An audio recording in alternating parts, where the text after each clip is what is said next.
Hello folks, welcome back to my channel. You can call me Lolly. And this video is my top nonfiction books that I read this year. Now this year I read less nonfiction. I think I only read like 17 nonfiction books in total out of like the 130 or something that I read. So instead of doing a top 10 like I did with my fiction, I'm doing a top 5 with an honorable mention. Initially I had a top 5 and then I read one more book in December that was like, this one, I need to talk about this one. The first book, the honorable mention, this is My Body is Not a Prayer Request, Disability Justice in the Church by Amy Kenny. I think I got like a review arc of this from NetGalley maybe. I don't own a physical copy of it. But this is what it sounds like. It is a disabled person talking about disability justice as it relates to their experience in the Christian church. And I found the project of this book to be excellent for its intended audience. It's an excellent book for an overview of like, what is ableism, what is disability justice, what is the medical definition of disability versus what is the social definition of disability. I don't remember exactly which denomination she is. It's not Catholic, because I was raised Catholic and would have remembered that. Maybe it's like Methodist? It's kind of like on the... It's not like evangelical Christianity, but it's kind of more towards that tone of... I just said the word. What is it? Denomination. She is somebody who uses a wheelchair. Her symptoms kind of ebb and flow, so maybe there are times where she's able to like use a walker and there are other times where she has to full on use a wheelchair. So in terms of like being kind of like an introductory text to all of these things, it is excellent in that, and then it has this added layer of talking about how Christian teachings and Christian, I'm just going to say like Christian in general because I can't remember her denomination, but this is something that may vary greatly from denomination to denomination, but I can't speak to that. She talks about like disability representation in the Bible, and I really appreciated her take on like the Christian God being a disabled God. Like when you think about like Jesus Christ, the way he died, the way that he came back with these lasting injuries and disfigurement, and then also the way that disability shows up in other instances of the Bible. So she does kind of pull on actual like scriptural analysis to support some of the attitudes that she's taking, and then she also does call out very specific Christian cultural ideas around disability. One of my favorite takeaways was her drawing a distinction between being cured and being healed, and how often in Christian environments you are taught that like, well, if you pray hard enough, God will cure you. God will take away your disability. You will be made whole. And she kind of argues that like, well, if we are all made in God's image, why do you think I am not already whole? So she kind of challenges that idea. And anyway, I found her drawing on personal anecdotes and her drawing on scriptural attitudes to challenge a lot of these very harmful and ableist ideas to be very effective and very thorough. And I am not a practicing Christian, but I was raised in the Catholic Church and went to Catholic school, so I'm familiar with a lot of the biblical teachings that she references, and have witnessed close enough to a lot of the behaviors that she talks about. And I've also witnessed like a whole spectrum of people who don't do these things. So this is kind of like an honorable mention because like it's for such a specific audience. Like if you are not willing to engage with the scriptural and Christian culture side of her experience, then this book is going to have a lot of things that are not for you. Oh, she also, this book would be like a very good like book club book because she ends the chapters with like questions for you to reflect on. So, you know, there's kind of like a summary element and a reflection element to the structure of the book that it is very clear what its project is, and I think it is very successful in achieving that project. I think like the one thing that's really missing from this is intersectionality, talking about like how this overlaps with like a person of color experience, or like, I mean, with her branch of Christianity, it makes sense that she wouldn't overlap this with like queerness or something. But I don't really think of that as a criticism, because it's also clear that she's very much drawing on her own experience, and like she's a white woman, like she's, you know, I do think she expands a little bit on like people with different kinds of disabilities, but like, you know, what is like the added layer of like being a black person in this church, like that's not something that she could speak to at all, and this is not really a project of her, you know, drawing from someone else's experience. This is her drawing on her own experience. So I don't really fault the book for not having that, but I think it's worth saying that, you know, just to manage your expectations going into it, it's from her white cis woman lens. Okay, next let's talk about another book that I do not yet own a copy of, but I would very much like to. This is Unmasking Autism by Devin Price, PhD. One of Devin Price's books was on my favorite nonfiction of last year. That was Laziness Does Not Exist. Devin Price, they are a transmasc autistic author with a heavy like psychological, like academic psychology background. They came to understand their autism diagnosis later in life. One thing I really appreciate about his work is he's very good at incorporating intersectional perspectives. You know, not only draw on like their own experience, but they do a lot of work to include the perspectives of people from different demographics from themselves, even though they themselves already have a lot of intersectional identities going on. So Unmasking Autism, it's kind of a play on the title, where it is like trying to like explain like, you know, what is autism, and then also talking about the concept of masking and kind of like this whole cultural shift of people like understanding the term of masking and unmasking, and whether the factors where somebody may or may not choose to do that.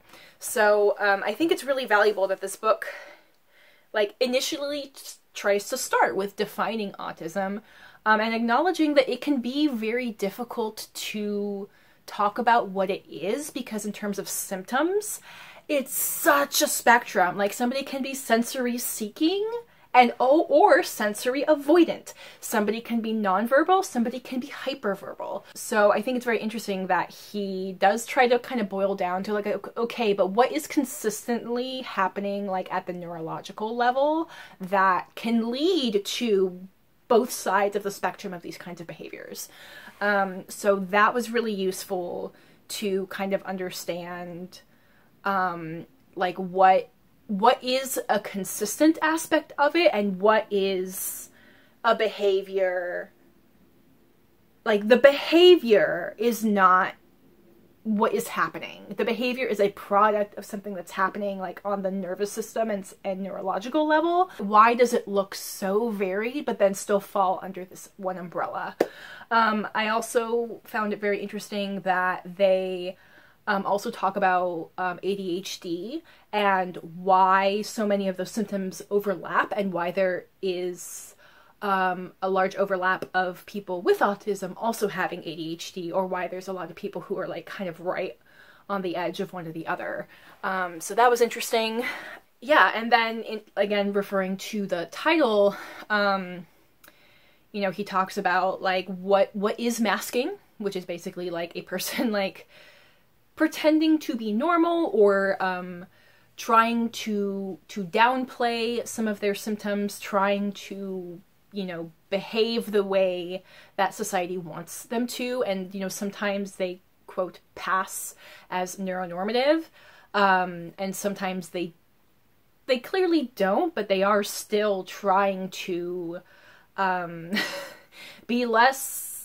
less attention to their autism because of how our ableist society treats people with obvious neurological differences.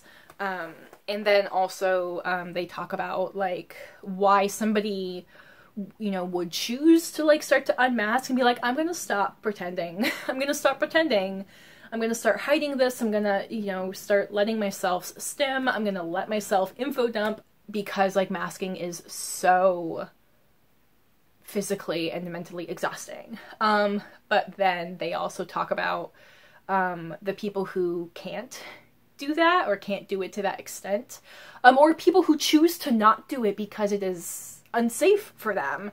You know, it might be very easy for a white or white passing person to start to unmask because they, you know, but it might be more dangerous for like a black man to start unmasking because a black man behaving quote unquote erratically in public may put himself in more physical danger than a white passing person, just because of the way that our society responds to what we deem unusual behavior and whether or not, you know, neuronormative people will regard it as threatening and how they choose to respond to it. Like, because I also like follow Devin Price on social media and because I've also like engaged in learning about like autism and various I almost don't want to use the word mental illness. I think like that's the term that we are still using for them, but that, you know, this kind of gets into that conversation of like the medical versus social model of disability, where to call something a mental illness, like to my mind and my feelings of it, implies something that needs to be cured or that needs to be treated, that needs to be cured. And it's like, honestly, like this behavior, the behavior itself is not the problem. It's society's reaction to it. Like, it's the idea that, like, you shouldn't behave like that. I'm like, okay, but why? It doesn't actually hurt anyone. It's just, to your experience, unusual. But, like, it doesn't actually fucking hurt you, so chill, y'all. Not y'all watching this, but, like, ableist people. They can kick rocks. Where was I going with this? Oh, I had a thought. And it's gone. Great. Oh, I was saying that, like, there is, you know, not a lot in here that was, like, entirely new, but, he does a great job of, like, kind of really filling in the gaps and connecting things and, like, having really useful, concise examples. Like, I want to own, like, a physical copy of it because I think, like, it's something that I want to reread, and just the way that they choose to explain things and the examples they choose to give are just, like, I like how his brain works. I like how his brain really makes you question what we have come to accept as normal in society, and really, really invites the reader to be like, I know it is like that, but yeah, why? Why does it need to be like that? Actually, I'm going to talk about this book next, because this book also deals with autism. This is Fearlessly Different, An Autistic Actor's Journey to Broadway's Biggest Stage by Mickey Rowe.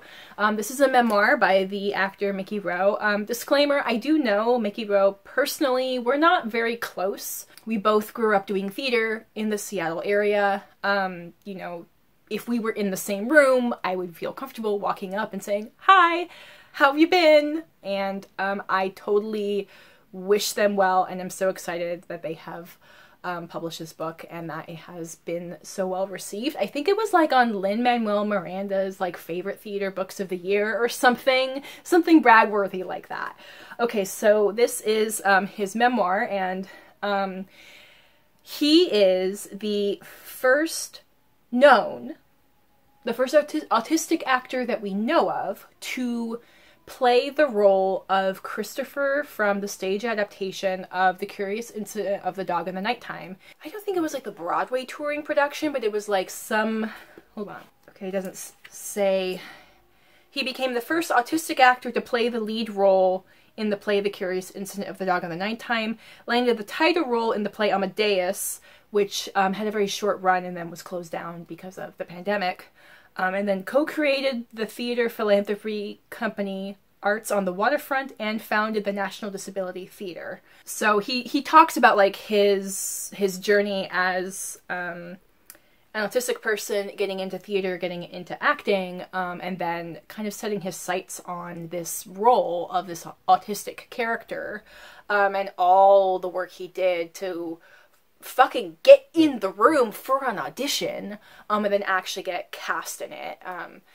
And throughout, like, you know, 90% of the book, like, how did I describe this? He was like, it's like he's a tour de force of justice and joy. Like, he's, for the most part, he is incredibly upbeat, hopeful, focused, very much like, you knock me down so I can get back up, I'm gonna prove you wrong. And with that, he does not gloss over, like, the ableism that impacted him in his life. I think he talks about, like, when he was young, like, his parents, I don't remember exactly, I have to read it again, but like they would not tell his teachers that he was autistic. He also is very low vision. He's legally like, he can see, but he's legally blind. He can't drive. He needs like large print font and stuff. But like, well, if you don't tell the school or you don't tell the teachers that someone is disabled, then they're not going to provide the things that you are legally required to have access to. And, you know, and one of the super frustrating things that he recounted is, like, asking for, like, large print copies of, like, script sides when going to an audition, and people just not doing that, which is, like, it's not people not doing that, it's the bullshit reasons they gave for not doing that. It's like, honey, just say you don't know how to do that on the photocopier. Don't say that, like, it would give him an advantage. Like, we're not engaging in that rage, because he is very good at, like, taking that frustration and using it to motivate himself to be like, you're not going to stop me from achieving my dreams. Like, I am capable of doing the thing that you think I won't do. So the only way to change your mind is to do the fucking thing.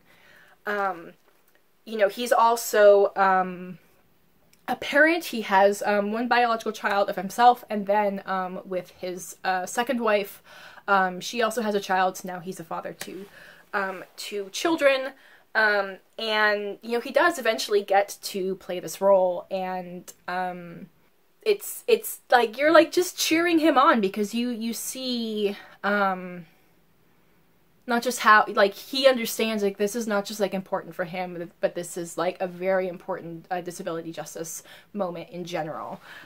So I say that, like, the book is, like, 90%, like, joy and justice, because, like, the very end of the book, when you know, he's talking about, like, the first couple years of the COVID-19 pandemic, he kind of saw how our society very publicly and officially chose to disregard the lives of disabled people, and he kind of just, like, reached his limit in terms of, like, being forgiving. It's heartbreaking to read about, but also, like he has earned that tiredness. I mean, ableism was always fucking there, but the way, like, he specifically talks, like, one of the things he specifically talks about is, like, because, you know, hospitals, like, didn't have enough beds and didn't have enough ventilators and stuff, the way they kind of had to triage and create a hierarchy of who was, like, who were they going to give care to first.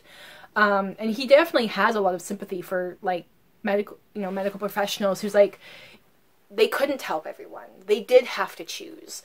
But he talks about how, like, the criteria that the US chose to use, like, how deliberately discriminatory it was to anyone with any kind of disability, regardless of, like, their quality of life, their perceived quality of life.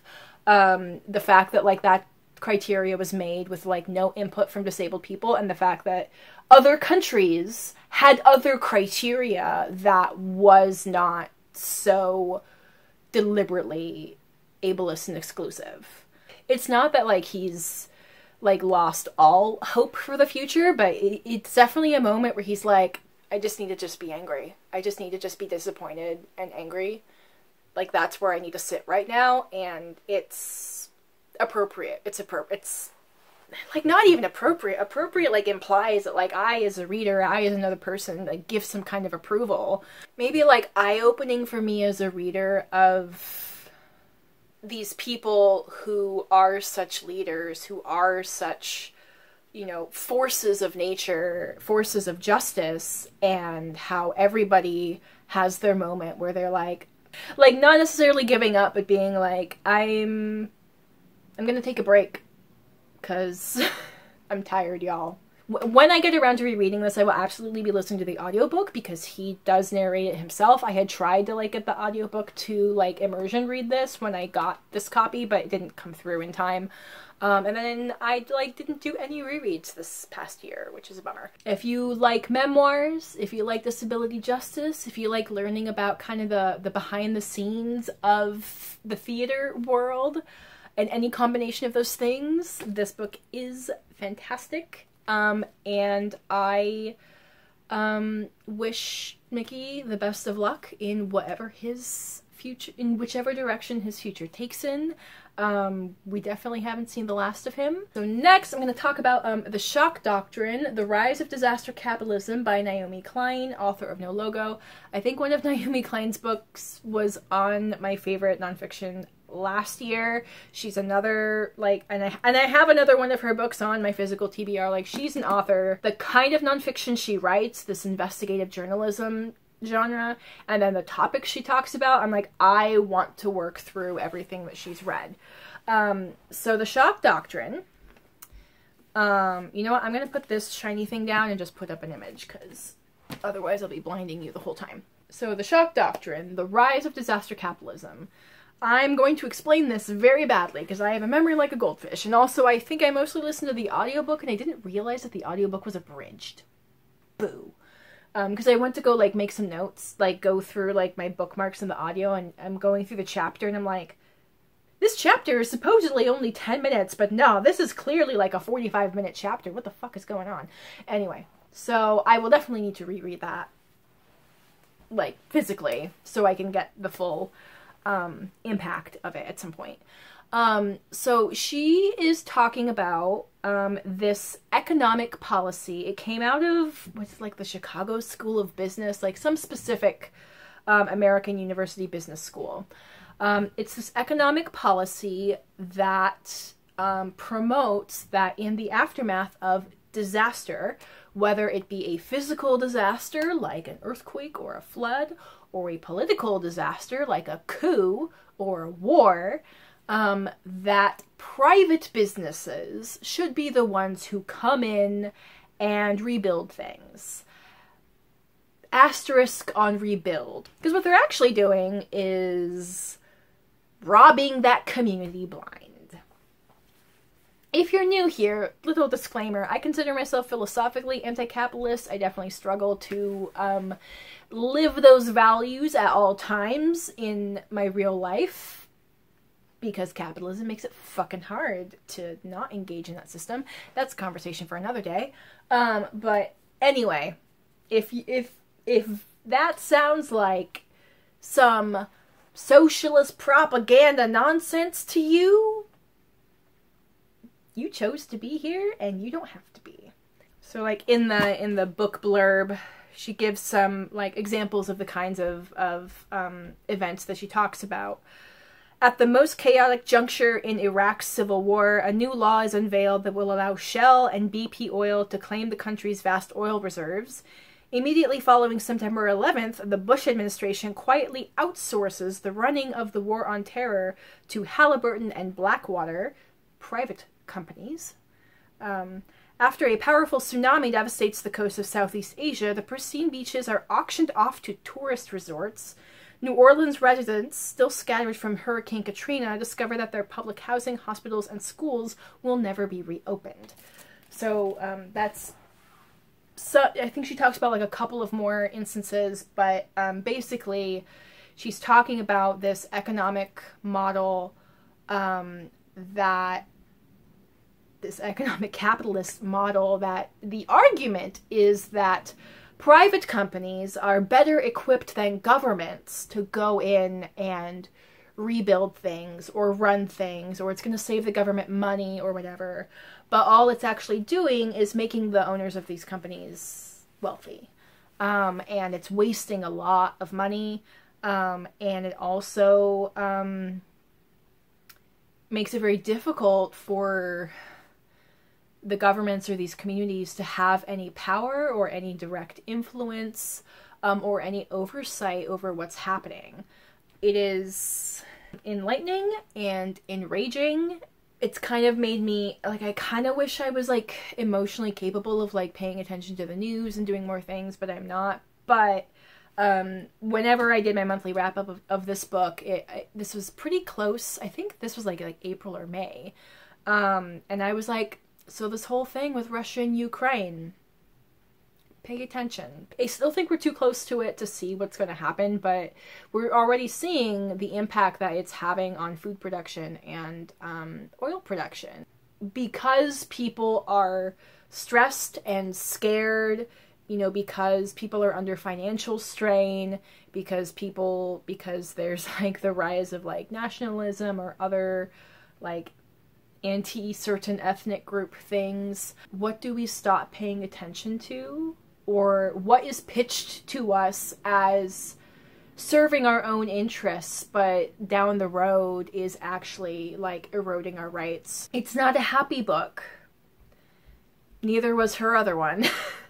But it is informative in terms of like, you know, what things, what decisions, what social changes, what government changes are hidden by the shock and awe that end up having these catastrophic results down the line. I don't know. It's giving me a lot to think about. I definitely want to reread it. Yeah. Okay, let's talk about another very happy book. Not very. I mean, tonally perhaps a little less dire. But, so this is the book I read in December that kind of snuck in and, kind of surprised me with, how much it's still kind of stuck with me. So this is Why Are All the Black Kids Sitting Together in the Cafeteria and Other Conversations About Race. So I talked about this in my December wrap-up. I call it kind of like a middle, like an intermediate kind of discussion about race relations. You know, something kind of very introductory would be like, so you want to talk about race, and then something more advanced that looks at like a very specific narrow focus would be something like The New Jim Crow. And this is kind of in the middle where it's definitely giving more than an introductory amount of information, but it is still kind of broad in its scope.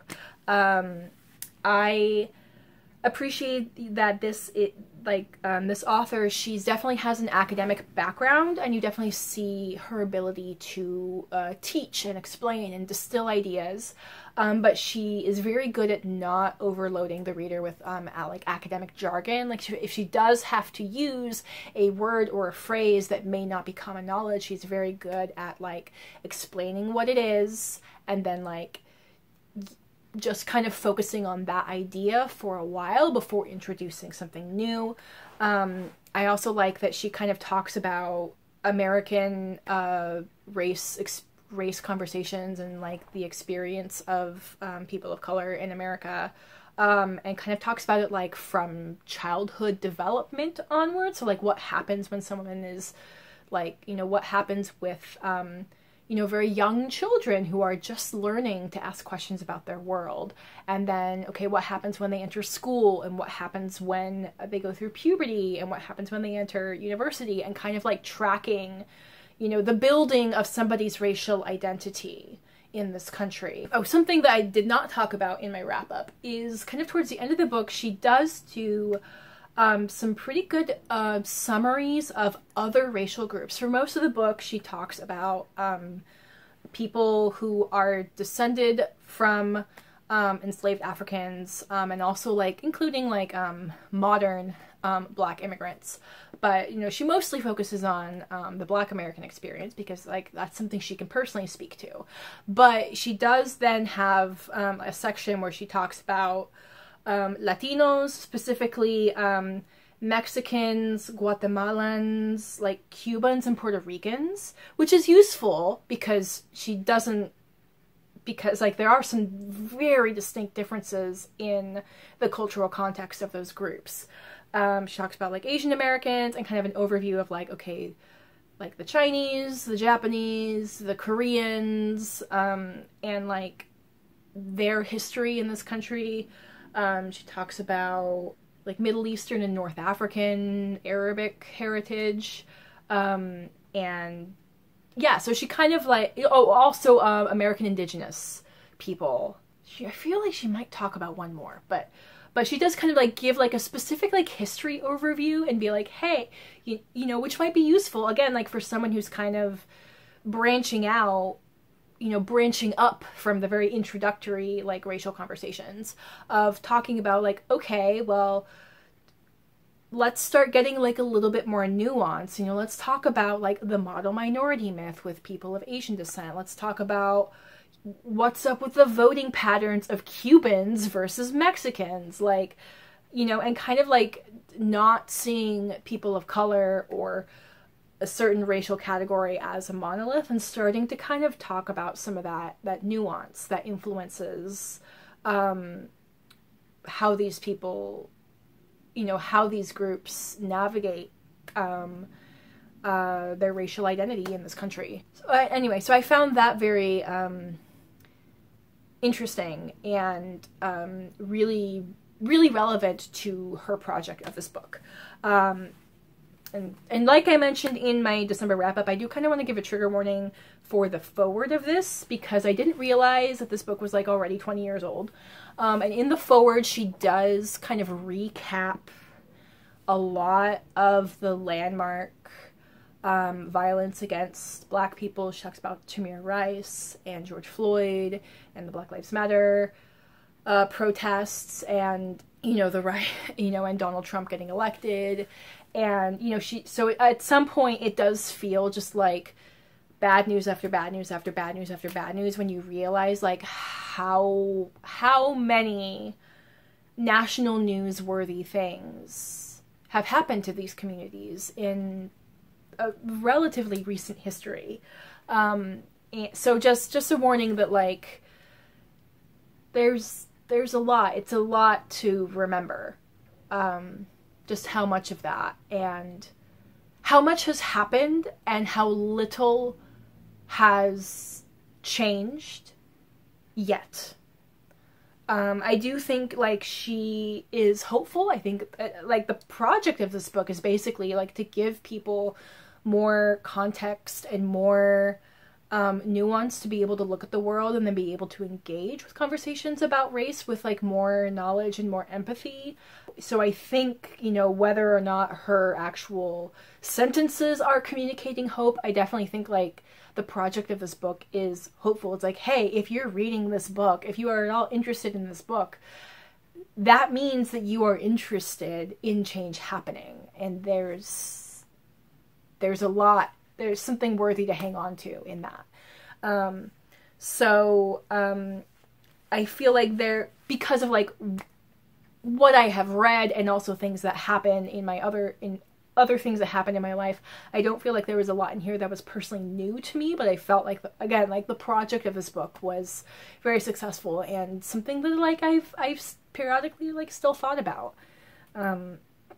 Like not just like thought about the content, but thought about like the way this book chose to engage with that content specifically.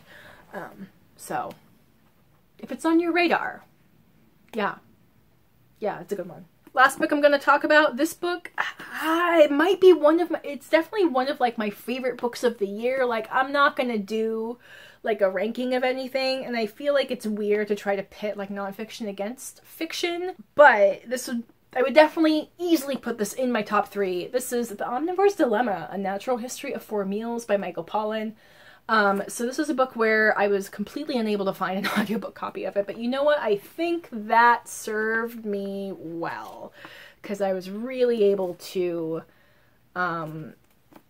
be very in the moment and not be distracted when I was reading this. So this is another investigative journalism, which again is, I love it. It's a very personal journey. Like the author is talking about, you know, is not just distilling his research, but is telling the story of how he went about learning what he learned. He is exploring basically like the America's cultural relation to food and food production. So he starts with industrialized food, and he kind of focuses on corn, industrial corn, which of course makes it, one of the biggest things I learned that I didn't realize is, like, corn is fucking everywhere. Like, so much of, like, food science in our country is, like, inventing places to put corn. Feeding it to cattle who are not evolved to eat grain. Putting it in our cosmetics. Putting it in our preserve. Like, it's wild. It is wild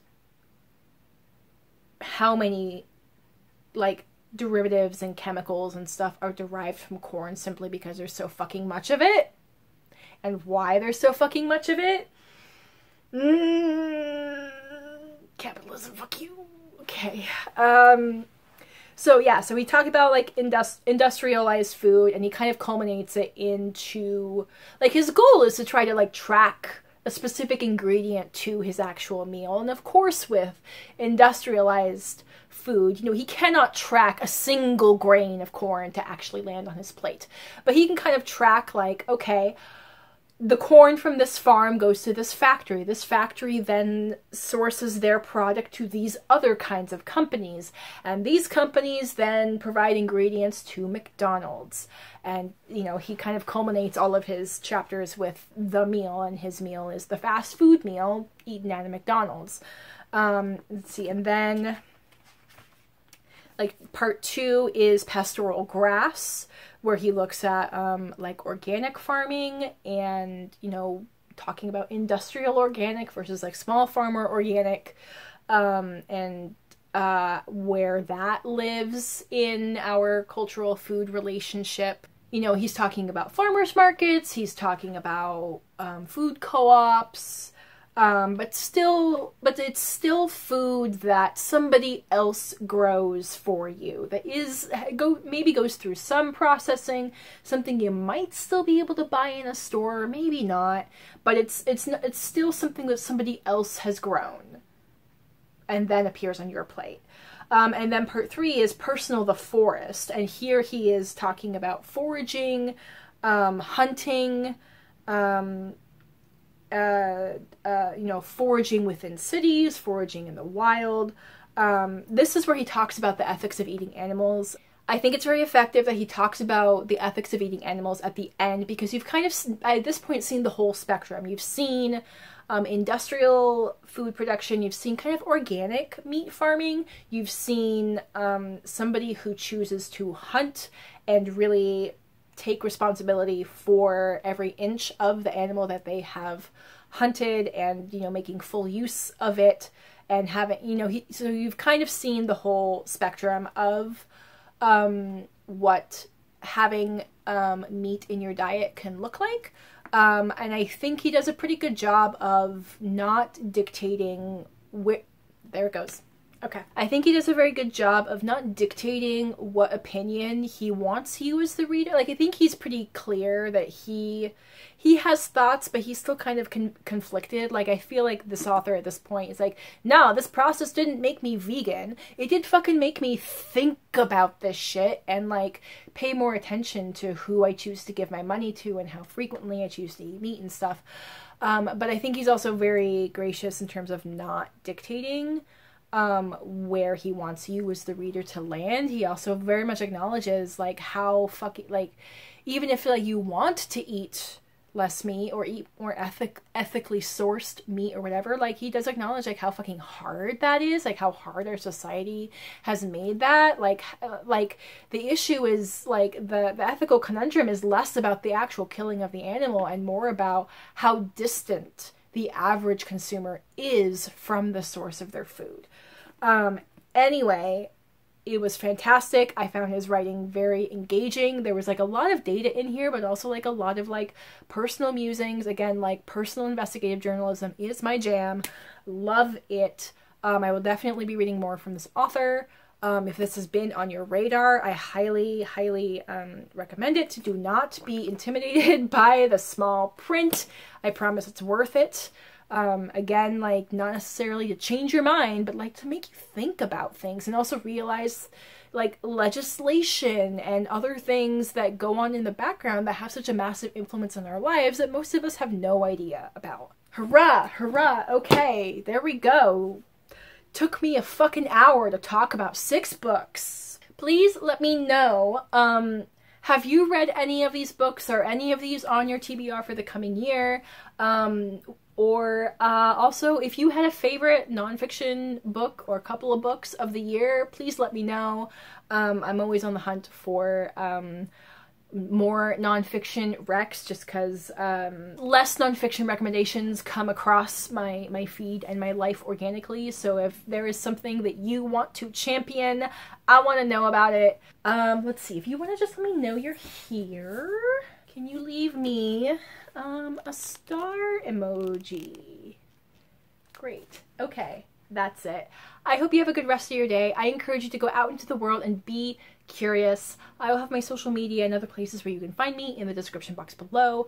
Oh, disclaimer, I will have affiliate links for these books in the description box. I've tried to make it very clear that the links there are affiliates through bookshop.org. There's a little blurb in there that explains what that is.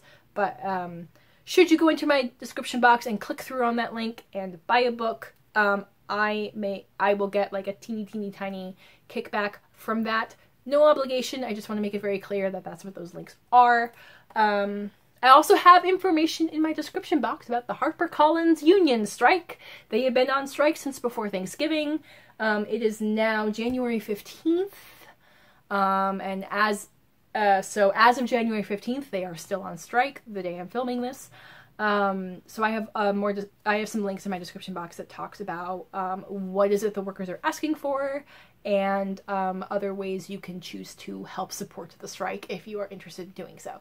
I will catch you folks in my next video. Bye!